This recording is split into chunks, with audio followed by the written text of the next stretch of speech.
Kita bersyukur malam ini kita boleh belajar sama-sama di dalam pembinaan Emmaus Center. Saya akan langsung share screen saya yang akan kita bahas bersama-sama. Bahan ini ya, Gereja, Misi, dan Kerajaan Allah. Ini adalah seri yang pertama dari seri Teologi Kristen yang akan kita adakan 4 kali berturut-turut. Nah, kita langsung saja tanpa membuang waktu. Kita ketika berbicara tentang gereja, ketika kita mau memahami tentang gereja, maka pertanyaan yang penting bagi kita adalah kita mulai dari mana? Karena starting point di dalam kita memahami tentang gereja, dan nanti ketika kita menghayati bagaimana kita bergereja, itu sangat ditentukan dari starting point kita. Apakah kita mulai memahami gereja itu dari doing-nya, dari apa yang gereja kerjakan atau gereja lakukan, atau kita mulai dari being-nya? Apakah kita itu memahami gereja mulai dari fungsi, apa yang dilakukan, kegiatan-kegiatan, program-program gereja, kemudian dari situ kita mendefinisikan gereja, atau kita mulai dari naturnya terlebih dahulu, gereja itu apa? Apakah kita mulai dari fenomena-fenomena atau esensi, ini dengan bahasa lain ya, atau kita mulai dari ilmu-ilmu yang lain, misalnya hari ini banyak ilmu-ilmu yang lain selain teologi yang berusaha juga untuk memahami gereja, misalnya sosiologi. Gereja bisa dipahami sebagai satu komunitas sosiologis, dianalisis secara sosiologis, antropologi dan sebagainya, psikologi dan sebagainya, atau psikologi masyarakat. Apakah gereja dipahami pertama-tama dari ilmu-ilmu lain atau dari teologi? Ini pertanyaan yang penting untuk kita jawab. Nah, akhir-akhir ini memang banyak orang kemudian mendefinisikan atau memahami gereja itu mulai dari fungsinya, mulai dari doing-nya, mulai dari apa yang gereja itu lakukan. Nah, maka misalnya kita mendefinisikan gereja, memahami gereja misalnya, oh ini gereja anak muda.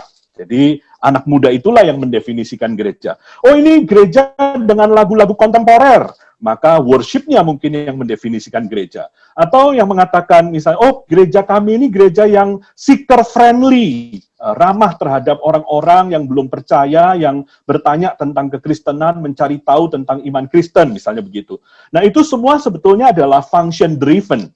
Didorong oleh function, memahami gereja dari fungsi atau dari kegiatan apa yang dilakukan oleh gereja. Tetapi pendekatan seperti itu berbahaya. Kenapa? Karena nanti kita bisa jadi mendefinisikan gereja bukan berdasarkan natur gereja sendiri itu apa.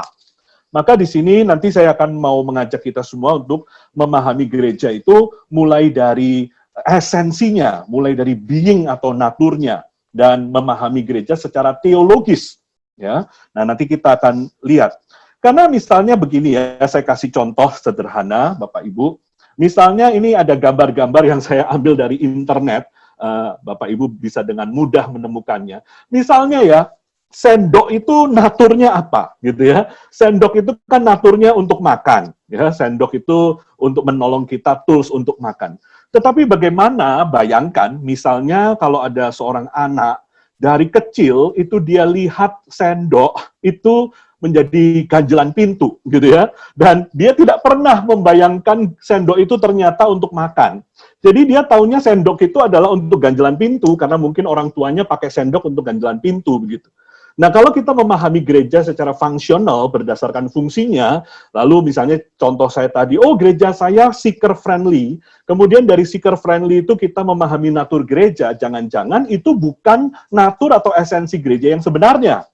Nah, demikian pula dengan gambar-gambar ini ya, lucu-lucu ya, ada aqua galon menjadi ganjelan pintu, ya, ada kotak donat, itu Dunkin Donat itu dijadikan ganjelan pintu, padahal itu tidak sesuai dengan fungsinya, ya kan? Aqua galon ya untuk minum, donat ya untuk dimakan, begitu kan? Nah, yang paling parah lagi yang ini terakhir, yaitu emas batangan dipakai buat ganjelan pintu. Bagaimana kalau ada orang, andai ya, kita berandai-andai saja ya, kalau ada orang, anak kecil dari lahir sampai dia gede, dia taunya itu emas batangan itu fungsinya untuk ganjelan pintu, begitu ya. Nah, maka dia tidak tahu bahwa sebetulnya barang itu, emas batangan itu adalah barang yang sangat berharga, yang logam mulia yang seharusnya disimpan di dalam brankas, bukan menjadi ganjelan pintu, begitu ya. Nah, inilah kalau kita, seperti tadi saya katakan, kalau kita mulai dari fungsi, kalau kita mulai dari doing, mulai dari fenomena-fenomena yang kita lihat, karena fenomena-fenomena itu bisa luar biasa banyaknya, akhirnya bisa mengecohkan kita, dan tidak membuat kita memikirkan sebetulnya natur gereja itu apa. Dan kalau begitu, bagaimana kita harus bergereja. Jadi ini yang pertama, kita perlu memikirkan gereja itu mulai dari being-nya, mulai dari natur gereja itu sendiri. Ya, ini yang pertama. Kedua, yang penting juga di dalam kita memahami gereja adalah metafora. Kita itu, manusia itu berpikir banyak dengan metafor. Ya, dan dalam memahami natur gereja, kalau kita mau menemukan, jadi kalau begitu Pak, apa naturnya gereja? Nah, masalah timbul ketika seringkali gambaran kita tentang gereja atau metafora tentang gereja itu dibentuk justru dari dunia, bukan dari Alkitab. Gambaran-gambaran kita tentang gereja itu sadar tidak sadar, seringkali tidak sadar, unconsciously, kita ambil dari gambaran-gambaran yang ada di dalam dunia ini. Kemudian kita memakainya untuk memahami natur atau being-nya gereja. Nah, ini bisa jadi keliru. Misalnya, saya ambil dari bukunya Michael Gohan ini, A Light to the Nations. Misalnya dia mendaftarkan ya metafora-metafora yang keliru ketika kita mendefinisikan natur gereja. Misalnya gereja sebagai mall, sebagai food court. Ya, kalau saudara bayangkan food court dengan banyak pilihan, akhirnya orang Kristen sekarang menganggap gereja itu seperti food court, ya kan?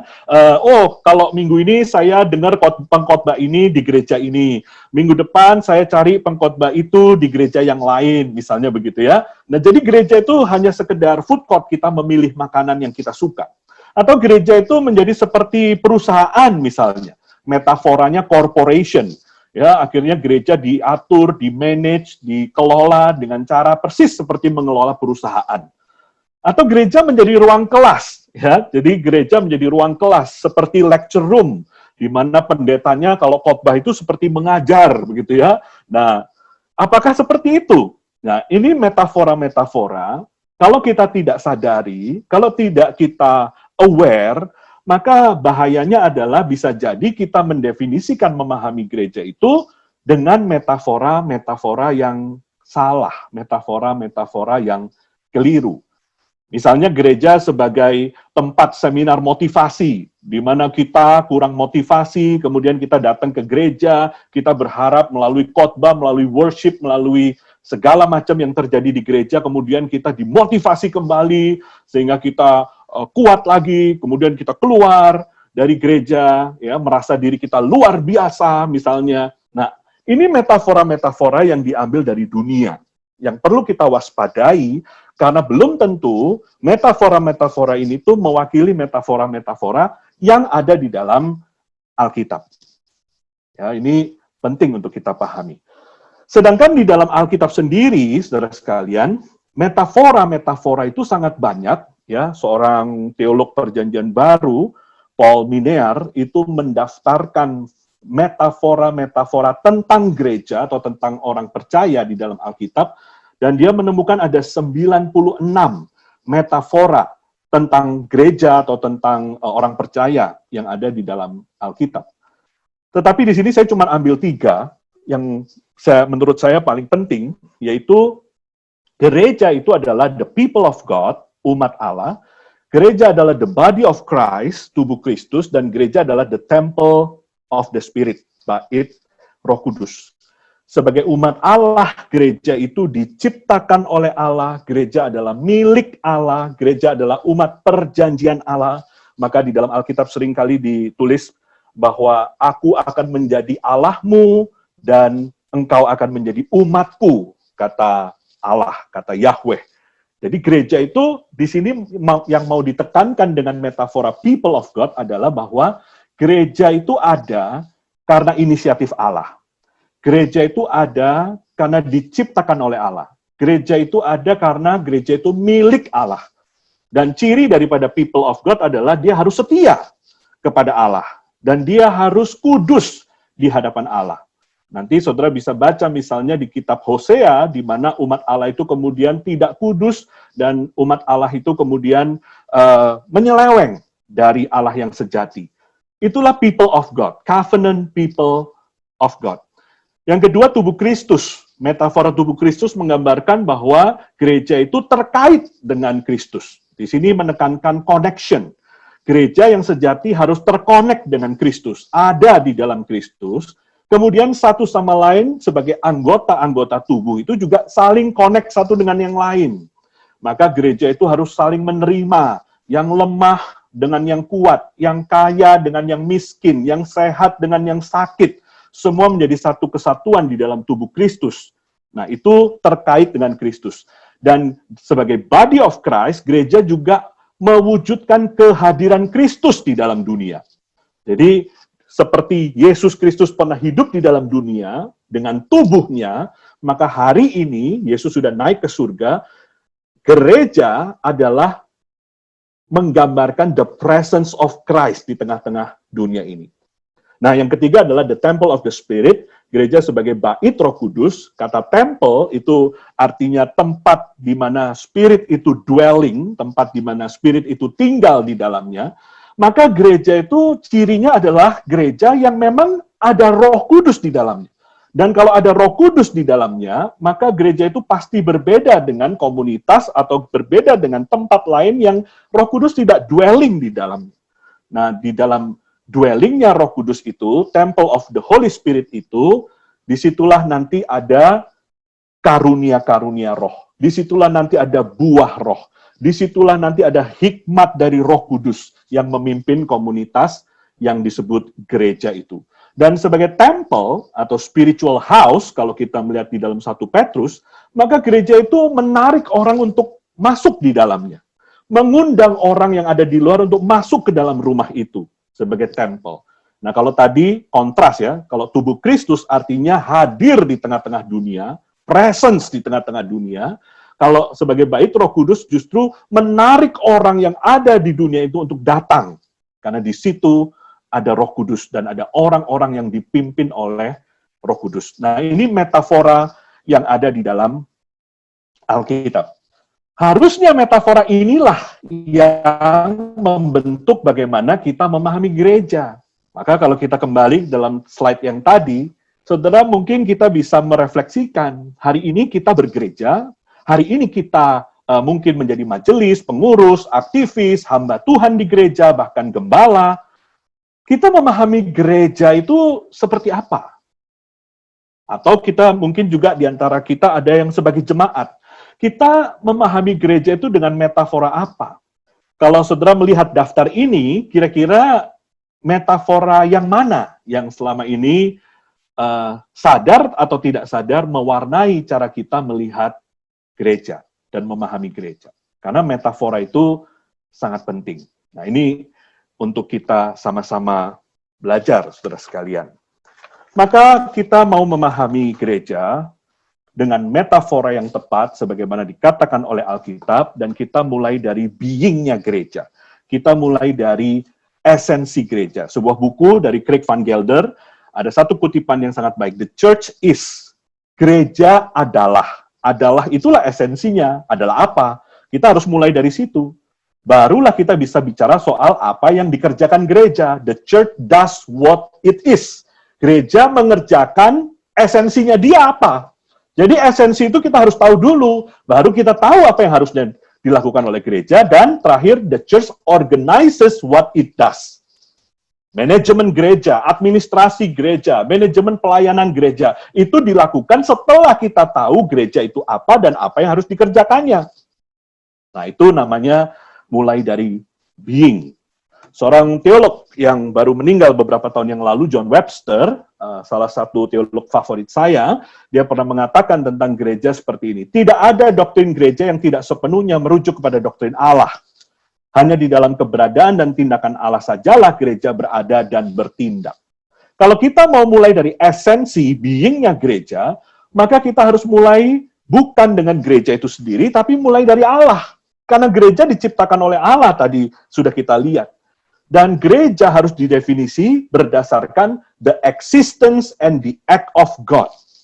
Karena disitulah gereja itu diciptakan. Gereja tidak bisa dipisahkan dari doktrin Allah. John Webster ini berusaha untuk mengkaitkan doktrin gereja itu dengan doktrin tentang Allah, dengan Injil, dengan doktrin keselamatan, dengan doktrin akhir zaman.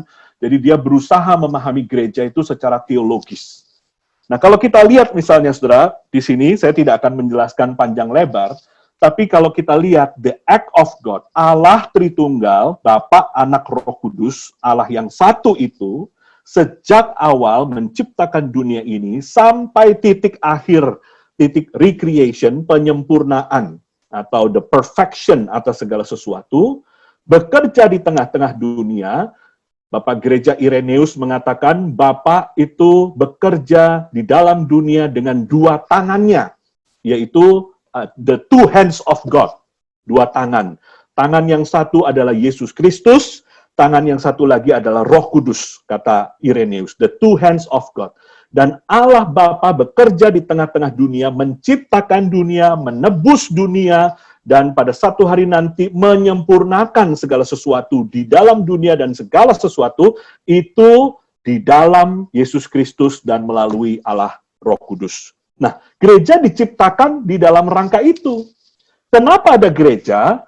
Karena Allah mau bersekutu dengan umatnya, kemudian umatnya jatuh ke dalam dosa, Yesus Kristus menyelamatkan, dan Roh Kudus kemudian mengefektifkan apa yang sudah dilakukan oleh Yesus Kristus, sehingga ketika Yesus Kristus naik ke surga, di hari Pentakosta Roh Kudus turun, dan disitulah seperti kita kenal, disitulah lahirnya gereja.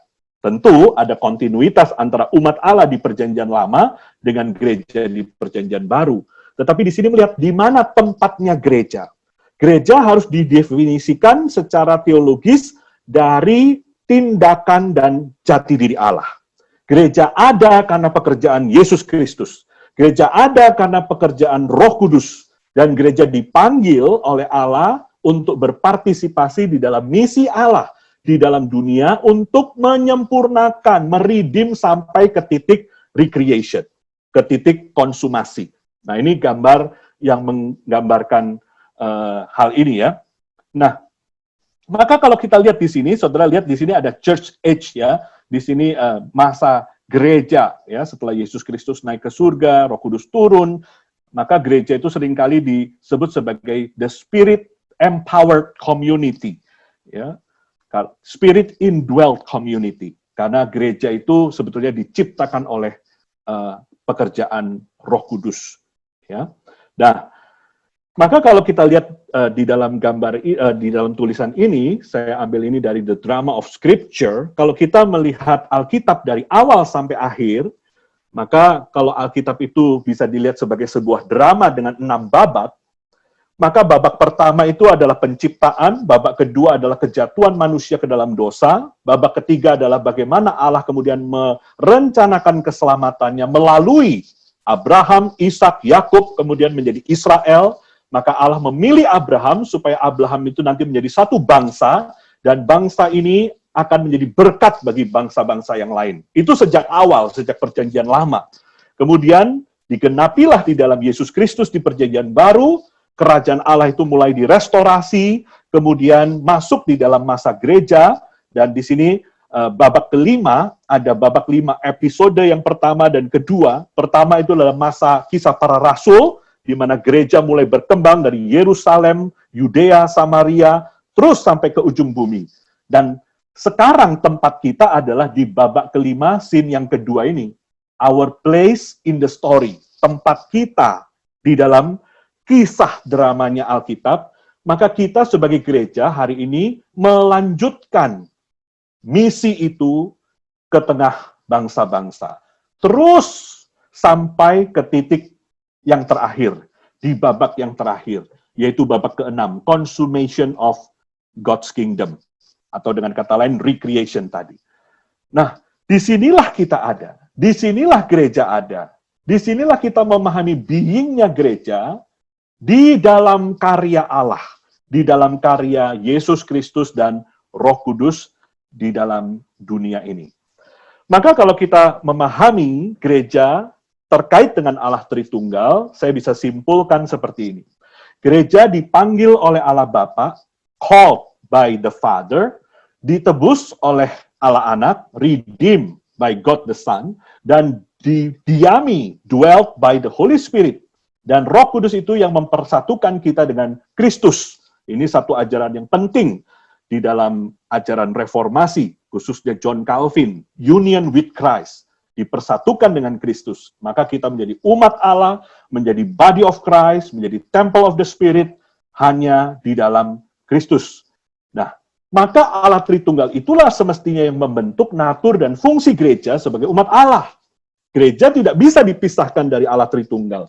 Gereja tidak bisa didefinisi hanya secara sosiologis, antropologis, psikologis, dan sebagainya. Gereja pertama-tama harus dilihat secara teologis. Gereja dipanggil merefleksikan Allah Tritunggal menjadi imago trinitatis dalam relasi atau komunitas covenant yang saling mengasihi dan di dalamnya, di dalam misinya di tengah dunia.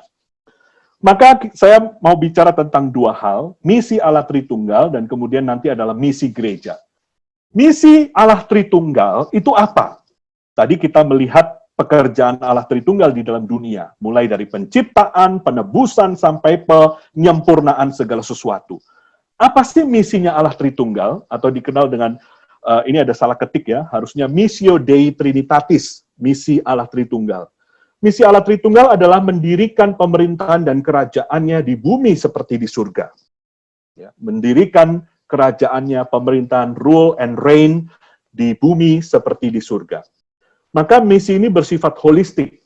Allah menciptakan segala sesuatu, dan Allah menciptakan manusia juga di dalamnya, supaya manusia itu kemudian menggarap seluruh ciptaan menuju titik kesempurnaan. Nah, maka ini mencakup aspek spiritual, fisik, personal, sosial, bahkan kosmik. Jadi misi Allah itu bukan cuma menyelamatkan jiwa-jiwa, kemudian jiwa-jiwa masuk surga, selesai. Tidak. Misi Allah itu bersifat kosmik. Allah memang menciptakan dunia ini karena dia mau hadir di tengah-tengah dunia ini dan karena dia mau memerintah dunia ini. Maka tujuan dari misi Allah atau Missio Dei itu saya simpulkan dengan kalimat seperti ini. The perfection of the whole creation in communion atau in relationship of love with the triune God. Allah dari awal menciptakan seluruh ciptaan ini, manusia, binatang, tumbuh-tumbuhan, seluruh dunia, dari titik penciptaan itu, adalah supaya ciptaan itu seluruhnya bersekutu dengan Allah Tritunggal. Namun, dunia kita tahu jatuh ke dalam dosa. Maka Allah meredeem, menyelamatkan dunia ini, supaya apa? Supaya kembali kepada purpose semula. Supaya manusia dan segala ciptaan itu bisa kembali di dalam persekutuan dengan Allah yang penuh kasih itu. Maka the perfection of the whole creation, saudara lihat di sini bukan cuma manusia, tetapi the whole creation in communion or in relationship of love with the triune God. Itu misinya Allah Tritunggal, Missio Dei Trinitatis. Bagaimana dengan misi gereja? Misi gereja atau Missio Ecclesiae adalah bagian dari misi Allah dalam menebus, menyelamatkan, dan merekonsiliasi dunia dengan dirinya. Maka Missio Dei itu menjadi dasar bagi Missio Ecclesia. Misi gereja ditentukan oleh misinya Allah. Bukan sebaliknya. Hari ini kita, kalau di gereja kita punya misi gitu ya. Oh, gereja saya misinya ini, gereja saya misinya itu. Ya, kemudian kita minta Allah untuk melegalisir misi yang sudah kita tetapkan. Kalau di dalam pemahaman ini, tidak boleh seperti itu. Terbalik, saudara sekalian. Kita mengikuti misi Allah. Bukan kita sudah punya misi sendiri, lalu minta Allah melegalisir misi kita. Ya, jadi, misi gereja harus didasarkan oleh misi Allah.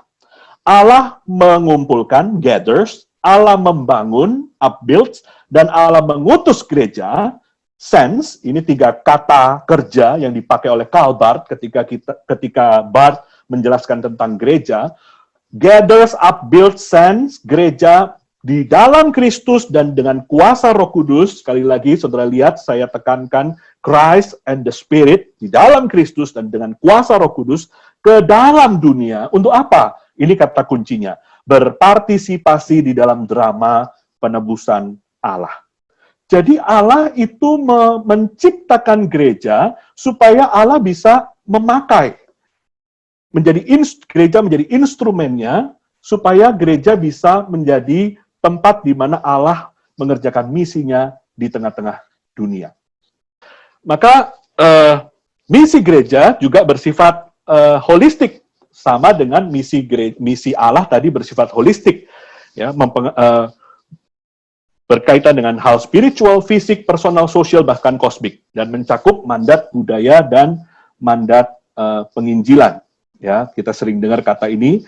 Jadi misi itu bukan sekedar terkait dengan penginjilan saja, tapi misi itu juga terkait dengan bagaimana gereja di tengah-tengah dunia berbagian di dalam pekerjaan Allah untuk restoration of the whole creation.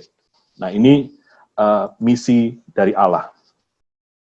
Nah, dengan dasar pemikiran itu, saudara sekalian, kita kemudian masuk di dalam bagian yang selanjutnya, yaitu tentang missional church. Dengan dasar teologis yang sudah saya jelaskan tadi, tentang hubungan antara Allah Tritunggal dan gereja, misi Allah Tritunggal, misi gereja, maka kemudian muncullah di dalam abad ke-20, dan juga dilanjutkan sekarang di abad 21, tentang gerakan yang disebut missional church, atau gerakan gereja misional, gitu ya. Nah, latar belakangnya apa? Latar belakangnya adalah kemunduran Kristendom di gereja-gereja Barat, karena gereja-gereja Barat kemudian negara-negara Barat masuk di dalam post-Christian era. Nah, maka kemudian orang mulai tidak lagi seperti dulu semua orang itu Kristen dan mengerti Alkitab dan sebagainya, masuk di dalam Kristendom. Kemudian di sisi yang lain, gereja-gereja di dunia non-Barat itu kemudian mulai bermunculan. Di Asia, di Amerika Latin, di Afrika, itulah yang disebut dengan the next Christendom. Ya, kekristenan itu sekarang di dunia belahan selatan, bukan lagi di dunia belahan utara. Nah, maka kemunduran kekristenan di negara-negara Barat ini membuat orang-orang seperti ini yang memulai gerakan missional church untuk memikirkan kembali bahwa Barat pun perlu diinjili, bahwa Barat pun itu perlu Yesus, bahwa Barat pun perlu misi. Ya, seringkali orang-orang Barat misi pergi ke tempat yang jauh, pergi ke Asia, misi pergi ke Afrika, misi pergi ke Amerika Latin. Nah, sekarang Baratnya sendiri, Eropa sendiri, Inggris dan Amerika sendiri mengalami kemunduran. Maka mereka mulai memikirkan, kita jangan-jangan ini saatnya menginjili tempat kita sendiri. Nah, maka muncullah gerakan missional church ini. Ya, pelopornya adalah Leslie Newbigin. Kemudian ada organisasi yang namanya The Gospel and Our Culture Network, GOCN. Orang-orang seperti Darrell Gadder, dia adalah profesor misi, missional theology di Princeton Theological Seminary, ada George Hansberger, dan sebagainya. Ya, yang mungkin familiar buat orang Injili adalah Christopher Wright, ya, yang menulis buku yang sangat terkenal, The Mission of God. Dan kemudian di dalam Vatikan kedua, dalam dokumennya Lumen Gentium dan Ad Gentes, ya, itu juga dituliskan di situ, the Pilgrim Church is missionary by her very nature. Jadi di dalam dokumen-dokumen itu secara eksplisit juga menyatakan hal itu. Dan pemahaman mereka, seperti yang tadi sudah saya jelaskan di depan, mereka memahami bahwa Tuhan Allah itu adalah a missionary God. God is a missionary. God is a sending God. Allah itu adalah Allah yang mengutus. Ini dasar pemikiran mereka ya, dalam gerakan ini. Allah Bapa mengutus Yesus Kristus ke dalam dunia, Bapa dan Kristus mengutus Roh Kudus bagi gerejanya, kemudian Yesus mengutus gereja ke dalam dunia dengan kuasa Roh Kudus. Jadi Allah kita ini adalah Allah yang mengutus, Allah yang misionari, gitu ya. Bapa utus Yesus, Yesus kemudian utus kita ke tengah-tengah dunia. Saudara bisa lihat ayatnya di Yohanes 17 dan Yohanes 20, seperti Bapa mengutus aku mengutus kamu ke tengah-tengah dunia. Maka gerakan ini kemudian mulai menyadari, muncul kesadaran bahwa gereja itu ada bukan untuk dirinya sendiri, tapi gereja itu ada untuk misi yang lebih besar dari Allah. Maka sentness, ya, kalau dalam bahasa Indonesia apa ya, keterutusan, gitu ya. Keterutusan, sentness, itu adalah identitas gereja. Maka kalau kita mau mulai dari being-nya gereja, kalau kita mau mulai dari naturnya gereja itu adalah misional, sentness. Saudara bisa lihat buku itu, saya cantumkan di sini, bukan teks ini diambil dari buku itu, tapi supaya saudara kalau ada kesempatan bisa membaca buku ini, Sentness, 6 Postures of Missional Christians. Ya. Nah, mereka memahami bahwa misi itu pertama-tama terkait dengan naturnya gereja, baru kemudian terkait dengan fungsi atau doing-nya gereja. Maka kalimat yang terkenal dari mereka ini adalah, the church is mission before the church has a mission. Gereja itu misi. Jadi jangan pertama-tama menganggap misi itu hanya sebagai program atau kegiatan. Nah, ini yang mau mereka koreksi. Selama ini, saudara sekalian, di kebanyakan gereja, ya, misi biasanya hanya dianggap salah satu dari banyaknya fungsi gereja. Di gereja itu ada ibadah, di gereja itu ada pembinaan, di gereja itu ada persekutuan, di gereja itu ada misi. Nah, misi adalah salah satu. Sebuah departemen dengan program-programnya sendiri, dengan anggarannya sendiri, biasanya dipimpin oleh hamba Tuhan yang disebut hamba Tuhan misi, biasanya juga ada majelis pendampingnya yang disebut majelis misi, begitu ya. Dan biasanya diikuti oleh siapa? Biasanya diikuti oleh sebagian jemaat saja yang aktif. Sedangkan jemaat yang lain biasanya pasif.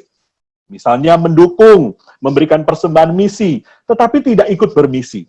Nah, jadi paradigma yang ada selama ini itu menganggap misi itu hanyalah salah satu dari fungsi gereja, salah satu dari kegiatan gereja. Di antara kegiatan yang begitu banyak, ada pembesukan, ada paduan suara, ada sekolah minggu, ada ini, ada itu. Nah, misi itu salah satunya. Ini yang mau dikoreksi mereka, orang-orang missional church, dengan dasar-dasar teologis yang sudah saya jelaskan tadi. Mereka mengatakan the church is mission before the church has a mission. Nah, ini gambar-gambar yang saudara bisa temukan dengan mudah di internet, ya. Saya cepat saja. Kalau saudara Google tentang missional church, biasanya gambar-gambar ini akan banyak muncul. Jadi ini yang sebelah kiri ini adalah paradigma yang seperti tradisional kita pahami, dan yang sebelah kanan itu adalah paradigma missional church. Biasanya kita itu mau supaya gereja kita itu bagus gitu ya, lalu supaya orang-orang itu mau datang ke gereja. Dalam konteks barat, misalnya mereka bikin gereja dengan gedung yang bagus, bikin gereja dengan program-program yang menarik, bikin gereja dengan tempat parkir yang besar, supaya orang datang, bikin gereja dengan kids program yang bagus supaya orang datang. Nah, jadi gereja itu berorientasi ke dalam. Di sini dikatakan the church as a business, I go to church. Jadi kita pergi ke gereja. Dan di gereja itulah semua kegiatan ada di dalam situ. Di sini dikatakan church as a dispenser of religious good and services, people come to be fed and have needs met through quality programming. Tetapi orang-orang dari gerakan misional ini kemudian mau menggeser paradigma itu dengan mengatakan bahwa gereja itu adalah mempersiapkan orang supaya orang itu kemudian diutus. The church as sent one. Ya, gereja itu diutus keluar untuk kemudian bermisi, menjalankan misi Allah di tengah-tengah dunia. Maka misalnya kalau di dalam dunia barat yang banyak kemudian terpengaruh oleh filsafat consumerism, dikatakan begini, ya seperti tadi, consumer church, orang datang ke gereja. Ya, I go to church, itu beda dengan missional church, a body of people sent on mission, who gather in community for worship, community encouragement, teaching from the word, in addition to what they are self-feeding themselves throughout the week. Nah, ini perubahan paradigma yang mereka tawarkan ya di tengah-tengah zaman seperti ini. Nah, maka nanti gereja seperti ini, pengaturan, struktur, organisasi, pelayanan itu kemudian akan berubah, juga harus mengalami shift. Ya, misalnya musiknya, adult programnya, children programnya, care-nya, global mission-nya, sakramen, preaching, itu semua berpusat kepada jiwa misional yang tadi dikatakan bahwa gereja ada untuk misi Allah. Ya, the church has a mission from God. Ya, karena di dalam paradigma yang lama dikatakan gereja punya misi, tapi di dalam paradigma yang baru ini adalah Allah punya misi bagi gerejanya. Nah, ini beberapa hal perubahan paradigma. Maka saya ambil ini bukan dari saya, tapi saya ambil dari sebuah sumber, komparasi antara traditional church dengan missional church yang mengadopsi paradigma missional ini. Ya, matrix itu artinya alat ukur. Biasanya kita mengukur kesuksesan gereja itu dari apa? Nah, biasanya itu 4B, itu yang tradisional. Body, budget, building, baptism. Body itu berapa orang yang datang, begitu kan? Kalau kita mau mengukur kesehatan gereja, kesuksesan gereja, biasanya dengan mudah kita hitung berapa yang datang, ya. Kemudian budgetnya berapa? Semakin besar budgetnya, semakin berkembanglah gereja itu. Semakin banyak persembahannya, semakin berkembanglah gereja itu. Buildingnya, kemudian baptism, berapa orang sudah dibaptis tahun ini, misalnya. Nah, itu tradisional. Nah, kemudian ada yang mengatakan kalau missional itu alat ukurnya bukan lagi seperti itu. Tapi alat ukurnya adalah misalnya conversation. How many are talking with pre-Christians? Berapa banyak ya orang di dalam gereja kita yang dalam seminggu terakhir bercakap-cakap dengan orang yang belum Kristen. Kemudian workplace, how are the people equipped to minister through their work? Bagaimana jemaat kita itu diperlengkapi untuk dia itu bisa melayani di tempat kerjanya. Ya, nanti saya akan menyinggung tentang hal ini lagi. Apakah gereja kita sudah mempersiapkan hal ini, saudara sekalian? Ya? Ataukah gereja kita masih paradigma tradisional, artinya orang datang ke gereja, ya, kemudian disitulah kita melihat gereja kita sukses. Nah, sekarang ada pandemi, ada COVID-19, orang tidak bisa lagi datang ke gereja. Nah, ini mungkin saatnya kita memikirkan kembali bagaimana kita bergereja, saudara sekalian. Ketiga, service. How many are serving in the local community? Karena prinsip gereja misional adalah gereja harus melayani di tengah-tengah dunia. Harus dirasakan perbedaannya oleh dunia. Berapa banyak mereka yang melayani di komunitasnya? Maka ada yang mengatakan begini, saudara sekalian. Kalau hari ini gereja kita tutup, kira-kira masyarakat sekitar kita merasakan perbedaannya enggak? Nah, ini mungkin kita bisa pikirkan ya. Kalau gereja kita, gedung gereja kita hari ini tutup, masyarakat sekitar merasa kehilangan atau tidak? Jangan-jangan mereka malah, wah bersyukur ya gerejanya tutup selama ini bikin macet itu parkir mobilnya nggak habis-habis begitu ya. Nah, apakah kehadiran gereja kita itu kemudian menjadi berkat bagi lingkungannya? Terakhir, discipleship. How are all moving toward spiritual maturity and witness? Bagaimana dengan pemuritannya?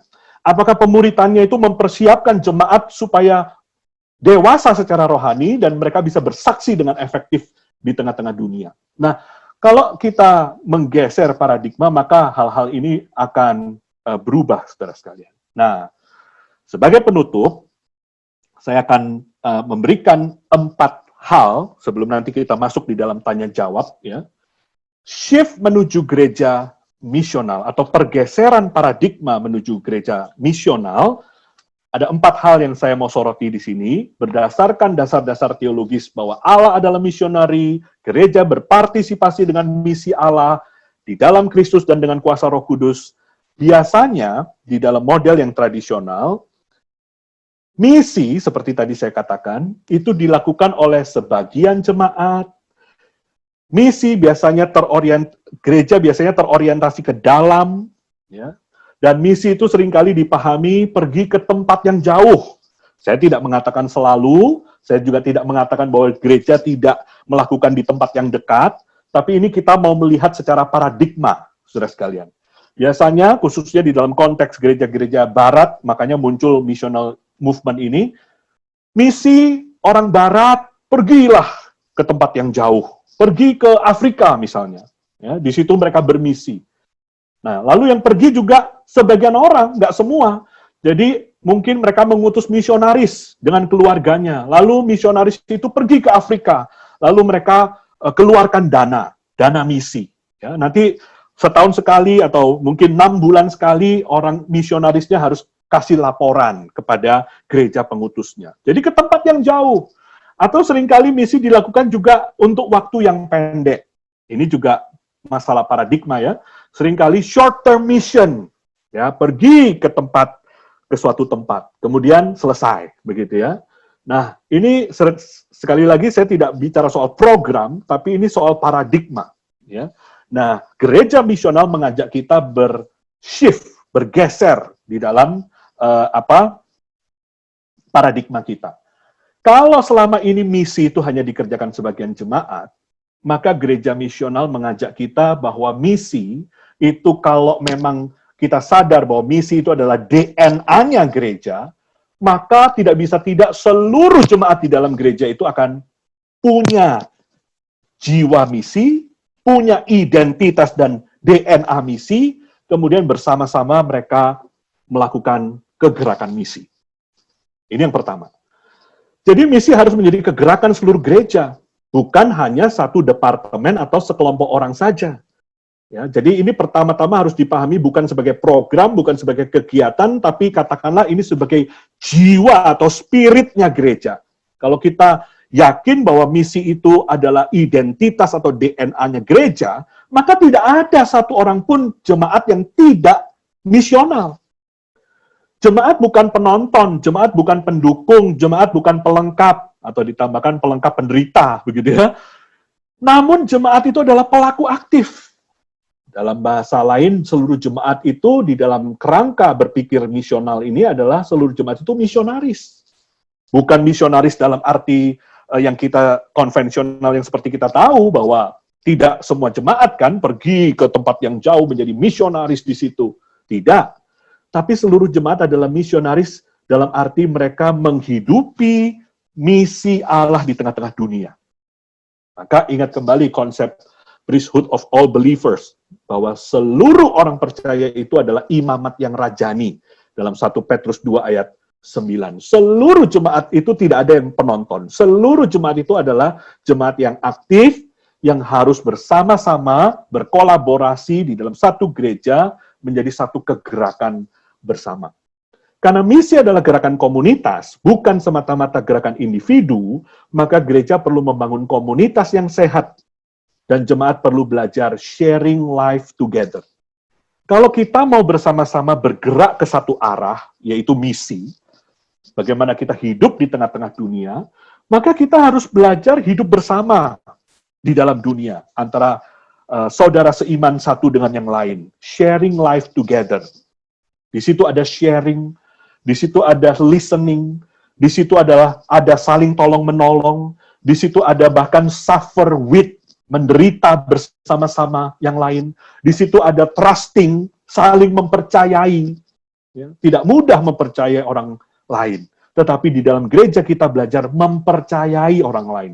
Belajar mempercayakan sesuatu kepada orang lain. Belajar untuk mendelegasikan misalnya kepada generasi yang berikutnya.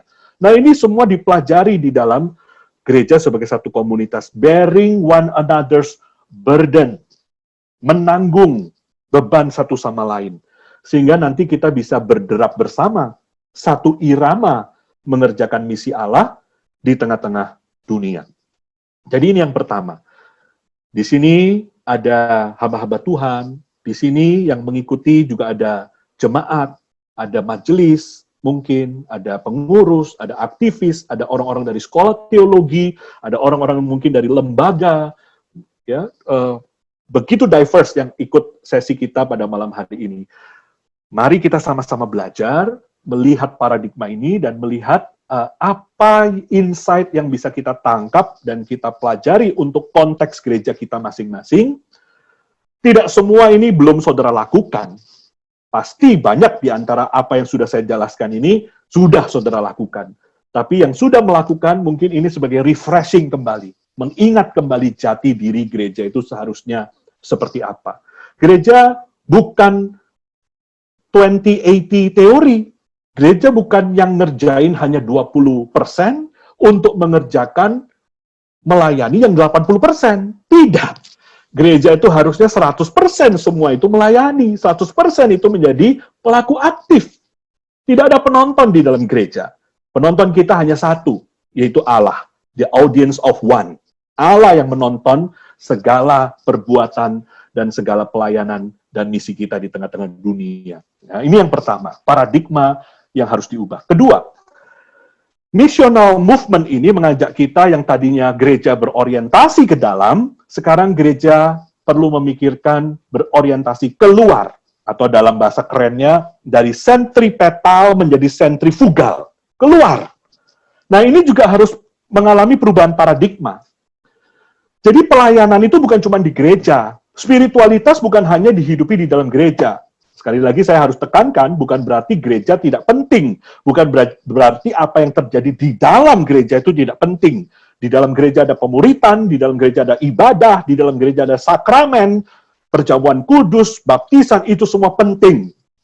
Tapi, missional ini berusaha untuk mengajak kita untuk keluar dari comfort zone kita, yang sudah terlalu terbiasa di dalam gereja. Spiritualitas itu bukan hanya dihidupi di dalam gereja, tapi juga di luar. Di marketplace, di dalam everydayness, di dalam keseharian.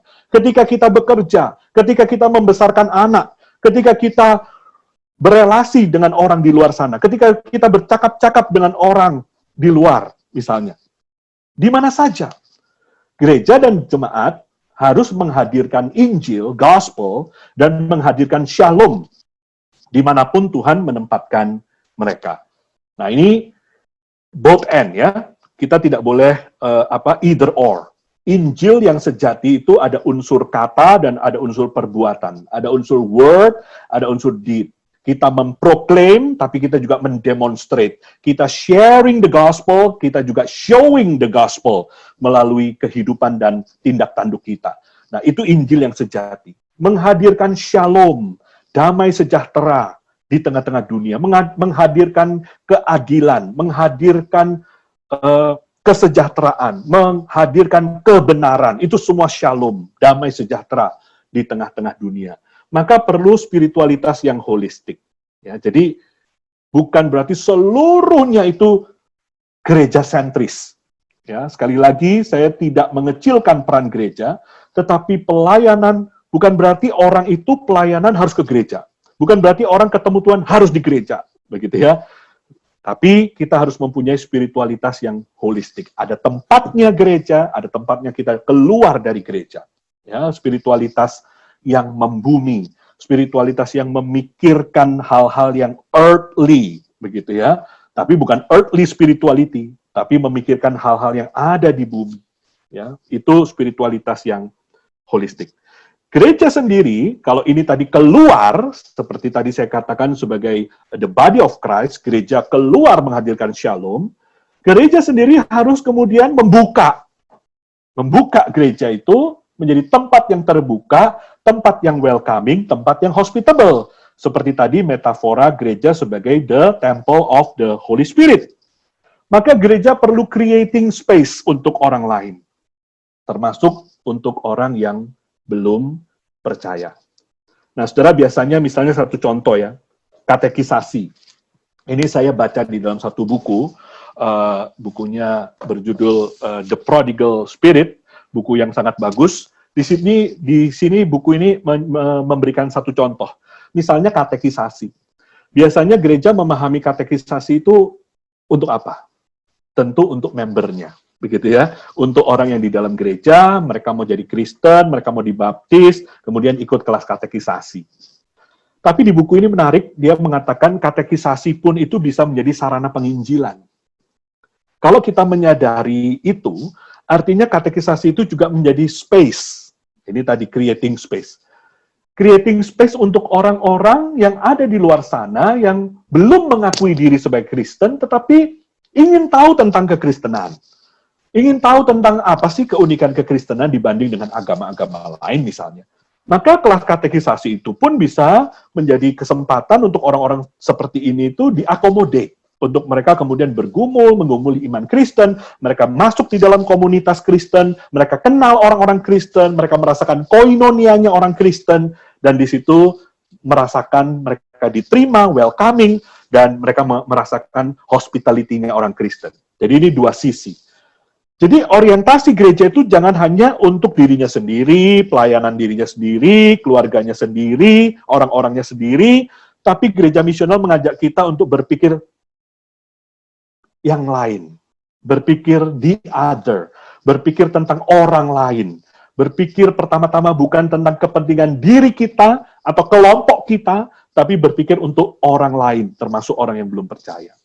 Maka gereja perlu dilatih, jemaat perlu dilatih sharing life dan membangun relasi yang otentik dengan orang yang belum percaya.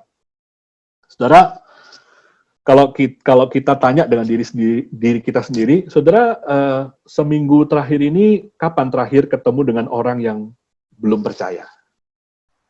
Kita yang seringkali dibesarkan di dalam gereja-gereja tradisional, kita bertemannya juga orang-orang seiman, begitu ya, ketemunya dengan orang-orang seiman, apalagi hamba Tuhan seperti kita, seperti saya, ketemunya jemaat, ketemunya mahasiswa teologi, yang kebanyakan Kristen, gitu ya, bisa dibilang mungkin 99% Kristen.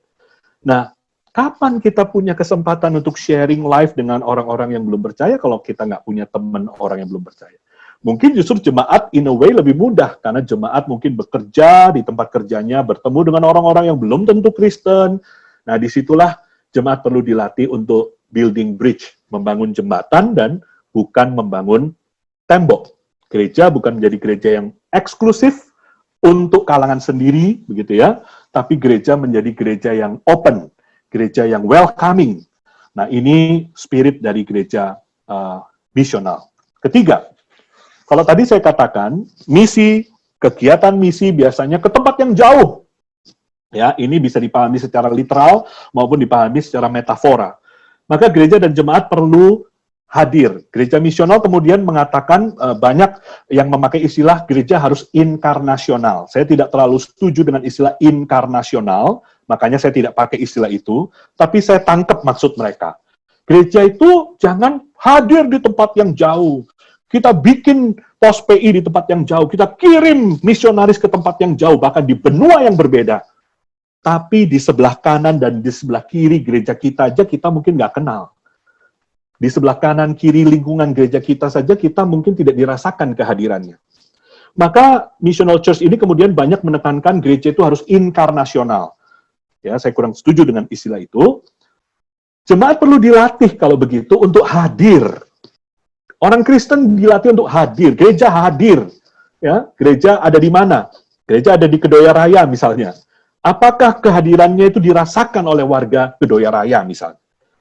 Gereja perlu dilatih untuk melek budaya dan mampu membaca budaya, reading culture, sehingga bisa menjadi kontras society yang berbeda dari dunia, sekaligus mampu melakukan kontekstualisasi budaya dengan tepat.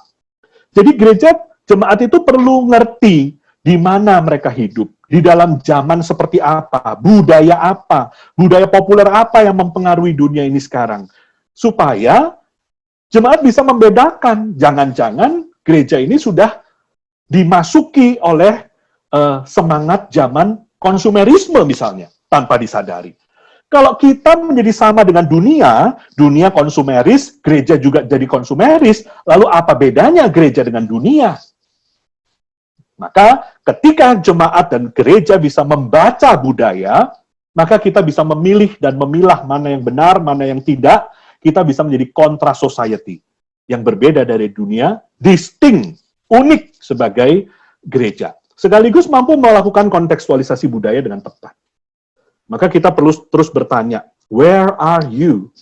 Gereja perlu terus bertanya, where are you? Saudara, saya tidak tahu gereja peserta yang ikut hari ini latar belakang gerejanya ada di mana saja. Mungkin ada yang di kota, mungkin ada yang di kota kecil, mungkin ada yang di desa, mungkin ada yang di daerah yang padat penduduknya, mungkin ada yang di daerah yang tidak terlalu padat. Kita harus selalu bertanya kalau kita mau menjadi gereja yang misional, where are you? Engkau ada di mana? Dan ketika engkau ada di situ, apakah engkau hadir, presence di situ? menghadirkan shalom, menghadirkan gospel di situ. Lalu kita perlu terus bertanya, seperti N.T. Wright di dalam satu bukunya bertanya, what time is it? Sekarang jam berapa? Ya, waktu saya sudah habis sebetulnya, sekarang jam 8 lebih, tapi maksudnya bukan itu. What time is it? Kita hidup di zaman apa? Nah, kita mesti ngerti itu, supaya kita bisa bermisi dengan efektif di tengah-tengah dunia.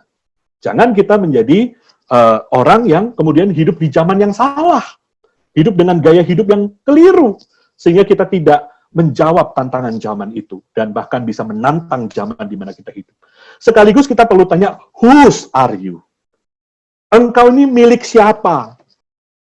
Jawabannya jelas, kita adalah milik Tuhan.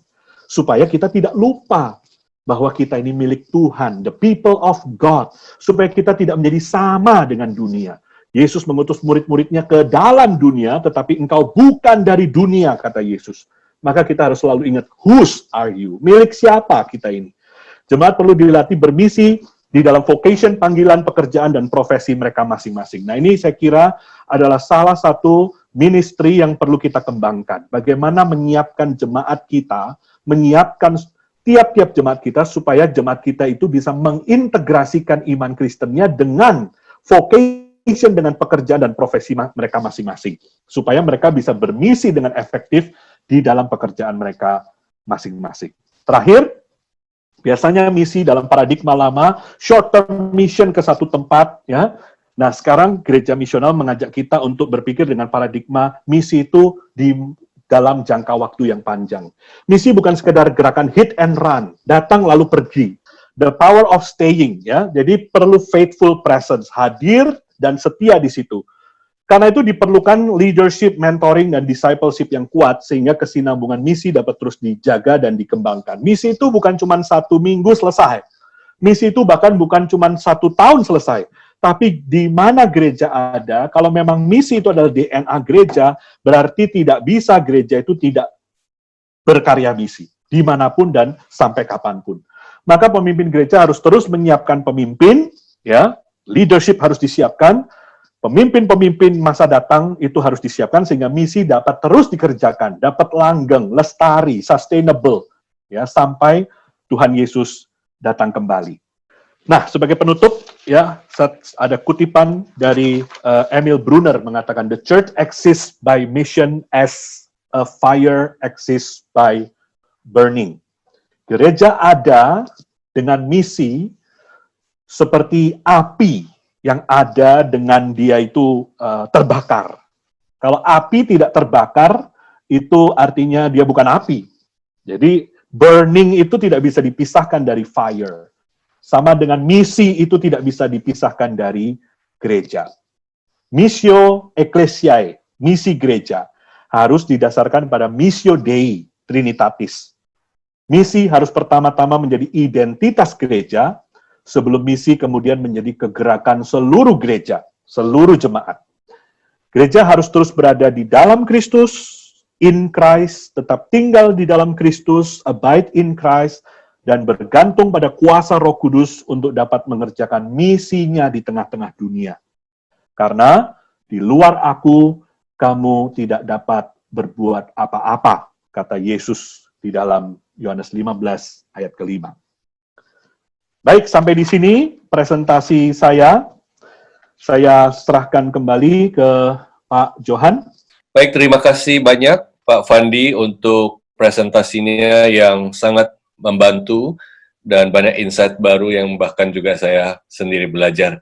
Nah, ada beberapa pertanyaan yang sudah masuk, saya bisa sampaikan kepada Pak Fandi. Yang pertama, bagaimana Pak Fandi melihat segala perpecahan gereja yang terjadi ya? Kalau melihat sejarah gereja, gereja kan menyebar bukan berawal dari gerakan misi saja, tapi memang karena adanya perpecahan atau tragedi di gereja lah. Nah, bagaimana Pak Fandi melihat gerakan oikumene yang selalu menjadi doa Yesus di dalam Injil Yohanes menjadi dasar gerakan mereka ini untuk gereja yang ada karena perpecahan ini. Itu Pak Fandi bisa jelas dengar? Ya, Oke, ya saya akan berusaha menjawabnya ya. Ini tidak langsung terkait dengan tema kita. Tema yang diangkat adalah soal perpecahan dan usaha untuk oikumene ya, dalam arti menyatukan gereja-gereja. Ya, ini terkait dengan topik tentang the marks of the church, tentang tanda-tanda gereja yang sejati. Di dalam sejarah gereja, di dalam tradisi sejarah gereja itu dikatakan bahwa ada 4 tanda-tanda gereja, yaitu gereja itu one, holy, Catholic, and apostolic. Ini 4 marks of the church atau tanda-tanda gereja yang sejati. Gereja itu satu, gereja itu kudus, gereja itu Catholic, universal, dan gereja itu apostolik, ya, artinya berdasarkan ajaran para rasul. Nah, dari 4 tanda gereja ini yang perlu ditekankan adalah pertama, tanda-tanda gereja bahwa gereja ini satu, gereja itu holy, itu harus diusahakan. Itu harus diusahakan terus-menerus oleh gereja. Sekaligus, ini paradoksnya, walaupun itu dikerjakan oleh gereja, kita harus menyadari bahwa itu adalah karunia atau anugerah dari Tuhan.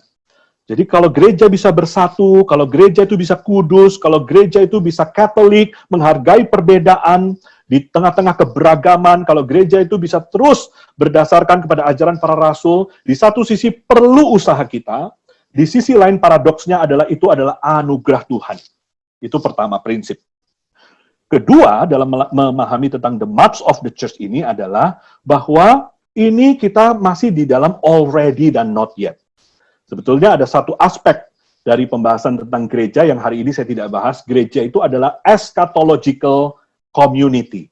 Kita itu hidup menatap ke masa depan. Tadi saya sudah jelaskan tentang titik konsumasi, ketika titik recreation, ketika segala sesuatu akan disempurnakan, tapi kita ini masih berjalan di dalam already but not yet itu. Kita masih hidup di dalam ketidaksempurnaan. Kita masih hidup di dalam dosa. Kadang-kadang di dalam dosa kita tidak mau mengalah. Kadang-kadang di dalam dosa kita mau menang sendiri. Akhirnya gereja menjadi pecah. Akhirnya setelah pecah, gereja yang satu berkembang, yang satu juga berkembang. Ya. Ada blessing in disguise. Tapi perpecahan itu sendiri tentu bukan kehendak Tuhan. Tapi karena kita sebagai manusia berdosa, gereja yang terdiri dari orang-orang yang sekaligus saint, sekaligus sinner, ya, simul justus et peccator, di satu sisi orang benar, di sisi lain kita tetap orang berdosa, itu yang menyebabkan terkadang mau tidak mau, di dalam dunia yang masih already but not yet ini, bisa terjadi perpecahan. Tapi tentu kita berdoa, supaya gereja itu bisa bersatu. Tadi saya katakan, kalau misi gereja itu berorientasi seluruh gereja, maka gereja harus bersatu. Gereja harus punya koinonia yang baik. Gereja harus punya koinonia yang sehat, supaya satu sama lain bisa bear one another's burden. Dan disitulah dalam bahasa dari satu buku, gereja bisa menjadi the showcase to the world. Saudara, showcase itu ya, kalau kita jualan barang, kita bikin showcase. Lalu barang itu menjadi display, begitu ya. Gereja itu adalah the display of the gospel. Gereja itu adalah the display of the gospel to the world. Maka kalau orang mau lihat, mau beli produk dalam tanda kutip ya, ini metafora, maka dia lihat produknya, lihat displaynya. Kalau displaynya sudah tidak bagus, kalau displaynya sudah pecah sana, pecah sini, satu berantem sana, berantem sini, bagaimana mungkin orang itu attracted untuk melihat kekristenan dan attracted untuk masuk di dalam gereja. Maka ini adalah PR kita bersama. Tentu gerakan ecumenical itu juga kita tidak bicara tentang itu hari ini. Tentu setiap gerakan ada positifnya, ada negatifnya. Tapi pertama-tama yang menyatukan kita adalah iman di dalam Yesus Kristus. Yang menyatukan kita bukan organisasi. Yang menyatukan kita bukan institusi. Tapi pertama-tama yang menyatukan kita adalah the work of the Holy Spirit dan the work of Jesus Christ. Jadi itulah yang menyatukan iman kita. Siapapun, makanya setiap kali kita pengakuan iman rasuli bersama dengan orang Kristen di segala tempat dan di sepanjang zaman kita mengaku iman yang sama, itulah kesatuan yang sejati, karena kita dipersatukan, Yesus Kristus menebus kita, dan kita sama-sama dilahir barukan oleh Roh Kudus, kita menjadi community of the Spirit, yang menyembah kepada Yesus Kristus. Dan di situ poin kesatuan kita pertama-tama. Terima kasih Pak Johan, terima kasih untuk yang sudah bertanya. Baik, makasih Pak Fandi. Berikutnya ada dua pertanyaan, ada maksudnya pertanyaan serupa yang kelihatan datang dari dua orang yang berbeda. Begini ya, jadi kira-kira bagaimana, apakah ada tips atau saran dari Pak Fandi untuk supaya bisa mengubah paradigma gereja yang tradisional, misalnya banyak gereja berlatar belakang Tionghoa begitu ya, supaya bisa menjadi gereja yang lebih menekankan being dan nature dari church ya, dan bukan menjadi tradition driven church gitu ya, yang turun temurun begitu.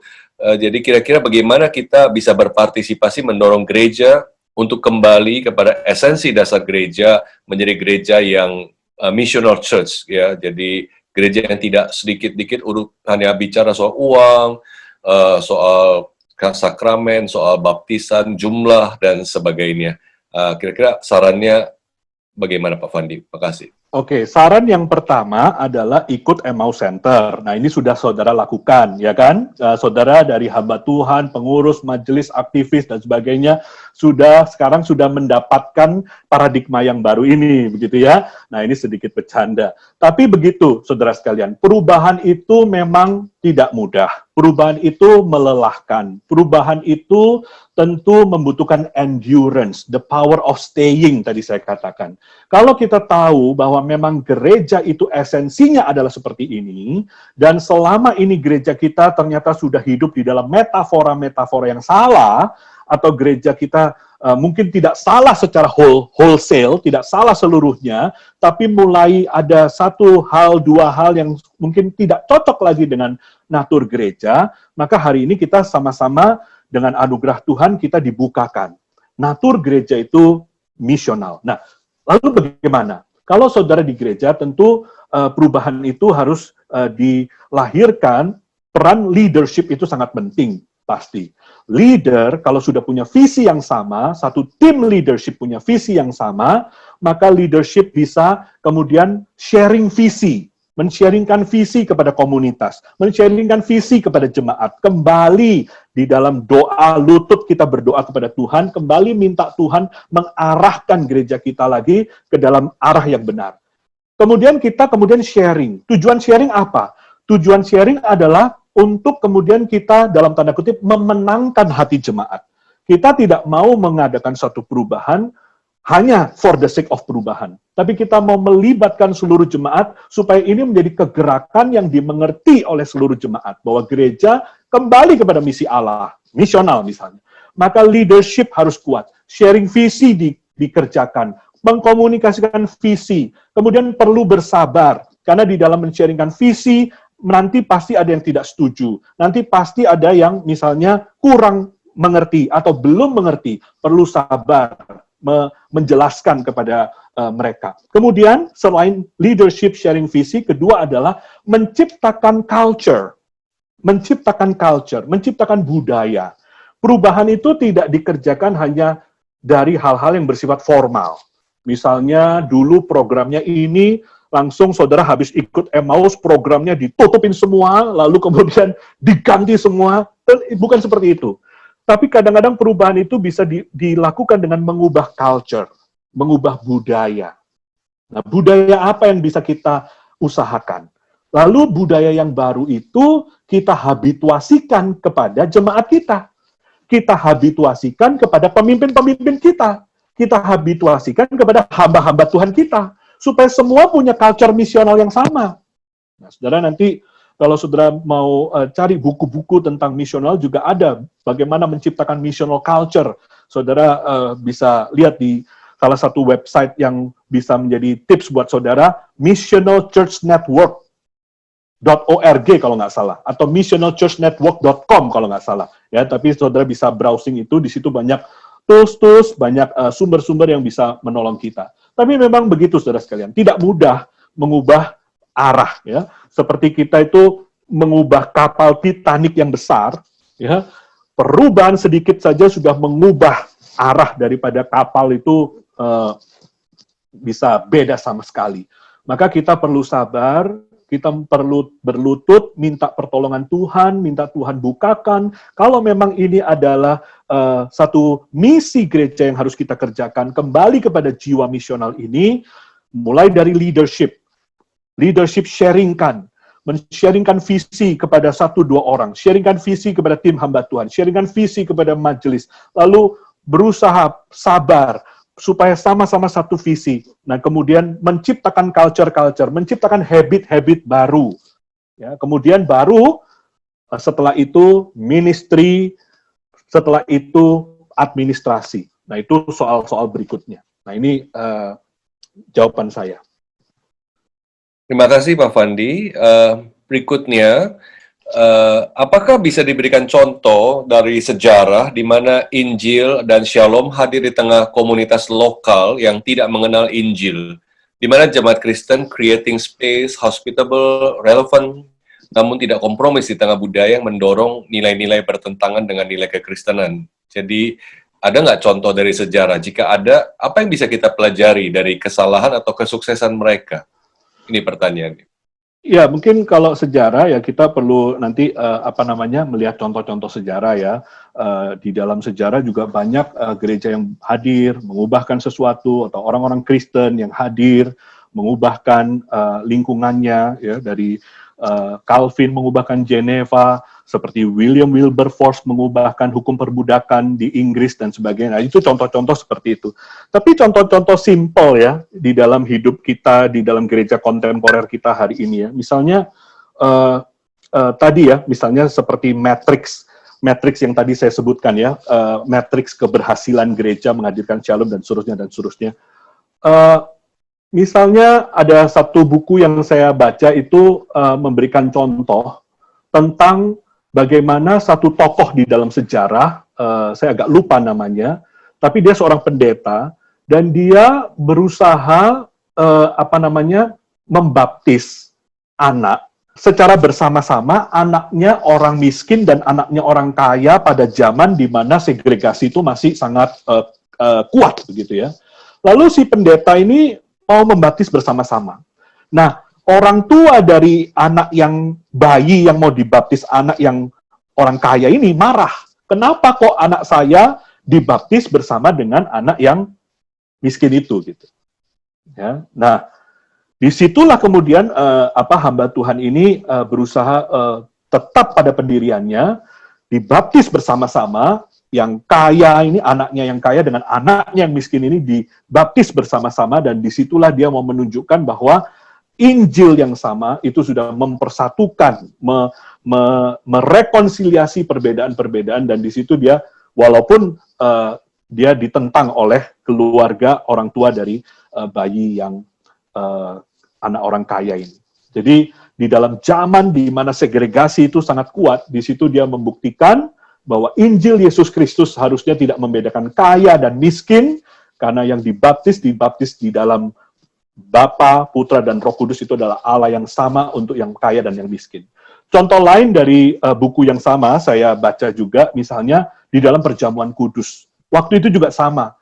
Di saat di mana segregasi itu masih sangat kuat, yang miskin tidak Perjamuan Kudus di waktu yang sama dengan yang kaya, ada seorang hamba Tuhan, sekali lagi saya lupa namanya, kemudian dia mengadakan perjamuan kudus bersama-sama.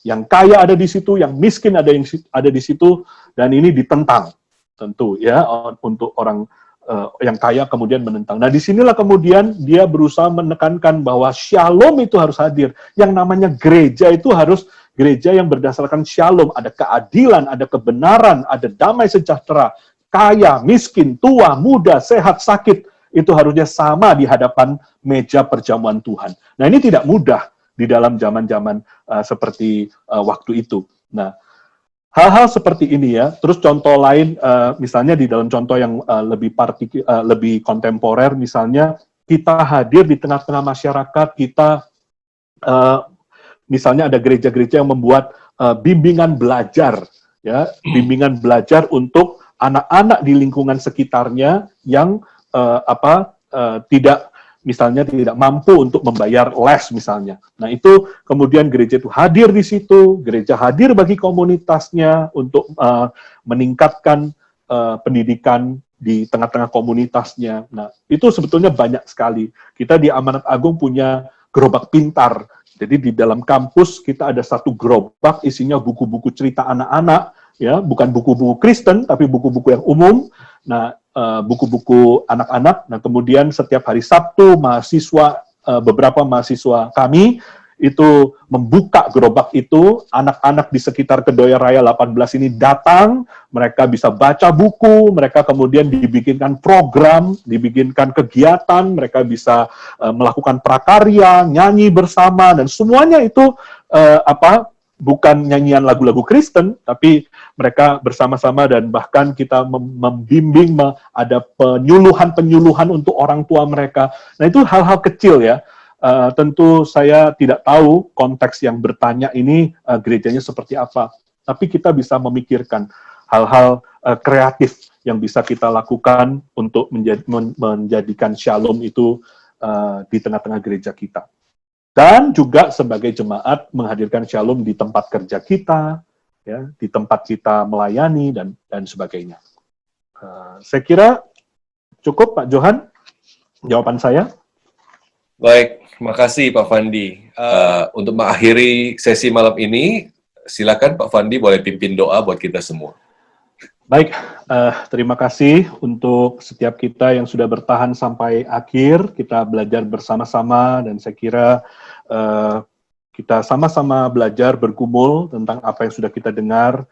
Saya berdoa kiranya apa yang sudah kita dapat hari ini boleh menjadi berkat bagi kita semua, bagi gereja kita, bagi institusi kita, bahkan bagi kita secara pribadi. Mari kita bersama-sama tutup sesi kita di dalam doa. Mari kita berdoa.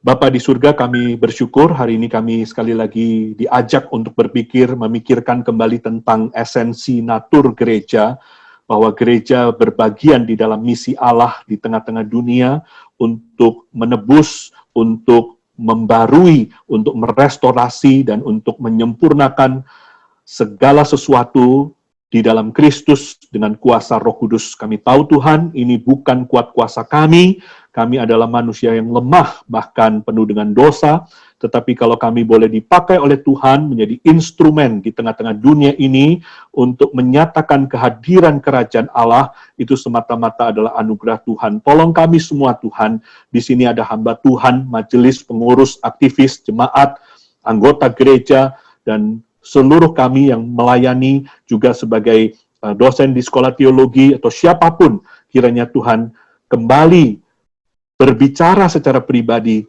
melalui apa yang sudah kami dengar, supaya Injil Yesus Kristus boleh kami hidupi dengan kuat kuasa Roh Kudus, dan dunia boleh melihat satu komunitas yang sungguh-sungguh berpusat kepada Kristus, bergantung kepada Roh Kudus, dan membawa perubahan bagi dunia di mana dia ditempatkan.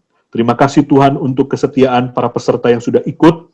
Berkati mereka semua di dalam pergumulan mereka, di dalam gereja mereka, di dalam pekerjaan, usaha, di dalam masa-masa yang sulit, di dalam pandemi ini. Kiranya mereka terus boleh mendapatkan kekuatan, kiranya mereka terus mendapatkan hikmat, dan mereka mendapatkan damai sejahtera penyertaan dari Tuhan.